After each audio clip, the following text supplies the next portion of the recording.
সুপ্রিয় দর্শক আসসালামু আলাইকুম। আশা করছি সবাই অনেক ভালো আছেন। টিএম কুকিংয়ে সবাইকে ওয়েলকাম জানাচ্ছি। আজকে আমি আপনাদের সাথে শেয়ার করতে যাচ্ছি খুব সহজভাবে পারফেক্ট পাটিসাপটা পিঠা রেসিপি। আশা করছি সবার কাছে ভালো লাগবে। সবার প্রথমে আমি এখানে বড় একটা মিক্সিং বল নিয়েছি। আজকে আমি ঘরে থাকাই শুকনো চালের গুঁড়া দিয়ে পিঠা তৈরি করে দেখাবো। এখানে আমি নিয়েছি 1.5 কাপ শুকনো চালের গুঁড়া।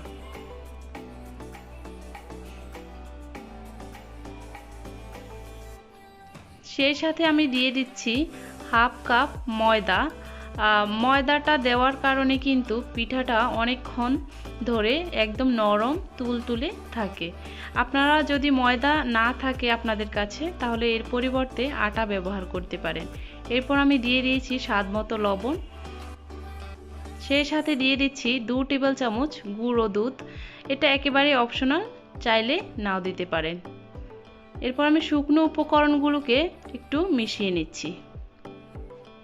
এখানে আমি 1/2 কাপ খেজুরের গুড় চুলায় একটু পানি দিয়ে গলিয়ে নিয়েছি, এগুলি দিয়ে দিচ্ছি।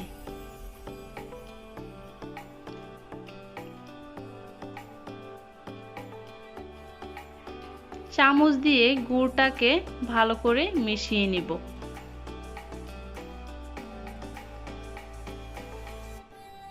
পিঠার এই বেটার তৈরির জন্য আমি নিয়েছি কুসুম গরম পানি। চেষ্টা করবেন কুসুম গরম পানি দেওয়ার জন্য।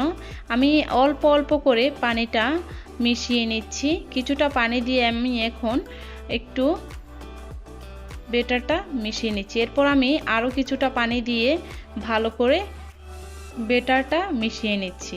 এমনভাবে মেশাতে হবে যাতে কোনো প্রকার লাম্পস না থাকে। এই কাজটা কিন্তু আপনারা চাইলে কাঁটা চামচের সাহায্যে করতে পারেন।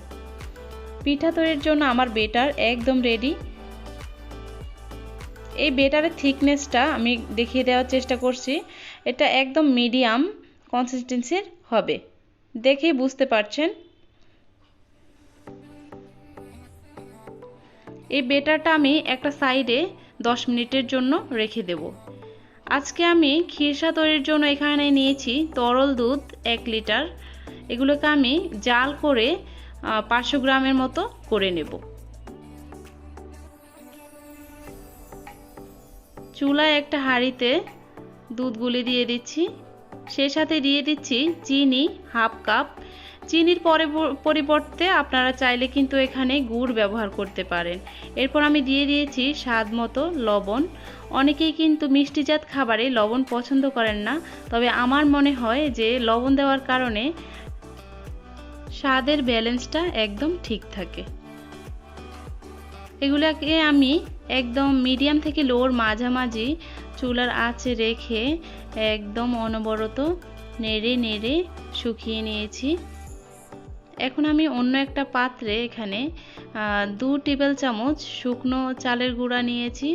এগুলোকে কিছুটা পানি দিয়ে আমি মিশিয়ে নেব।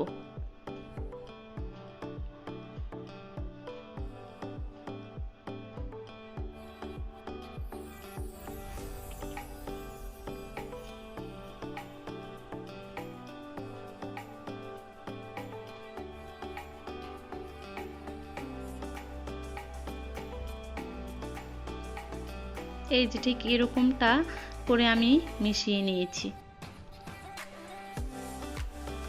এখন দুধের সাথে আমি এই মিশ্রণটা দিয়ে দিচ্ছি। এ পর্যায়ে কিন্তু আস্তে আস্তে এখন দুধটা ঘন হতে শুরু করবে। এখন কিন্তু চুলার আঁচটা একদম লো ফ্লেমে রেখে আমি এই খিরসাটা রান্না করব। দেখতেই পাচ্ছেন অনেকটা কিন্তু ঘন হয়ে আসছে। এ সময় কিন্তু অনবরত নাড়তে হবে যাতে কোনোভাবেই দলা পেকে না যায়। আলতো হাতে নেড়ে দিচ্ছি। এভাবে করে আমি লো ফ্লেমে এই খিরসাটা 10 মিনিট রান্না করেছি। এই যে যখন এর ঠিক এরকম পর্যায়ে আমি চুলা থেকে নামিয়ে নেব, কারণ চুলা থেকে নামানোর পরেও কিন্তু খিরসাটা আরও অনেকটাই ঘন হয়ে যাবে। এখন আমি পিঠা তৈরির জন্য এখানে একটা প্যান বসিয়ে দিয়েছি, কিছুটা তেল ব্রাশ করে নিচ্ছি।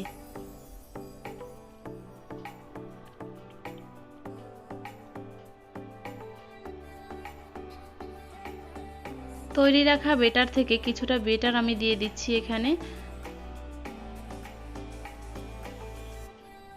এভাবে প্যানের হাতা ধরে আমি একটু রুটির মতো গোল করে শেপ দিয়ে দিয়েছি।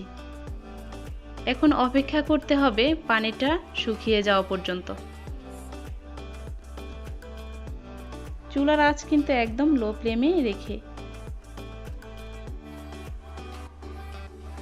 এই যে ঠিক এরকমটা রুটির মতো যখন এরকম ফুটে আসবে, এই পর্যায়ে আমি কিছুটা খিরসা দিয়ে দিচ্ছি। আপনারা আপনাদের পছন্দ অনুযায়ী কম বেশি দিতে পারেন।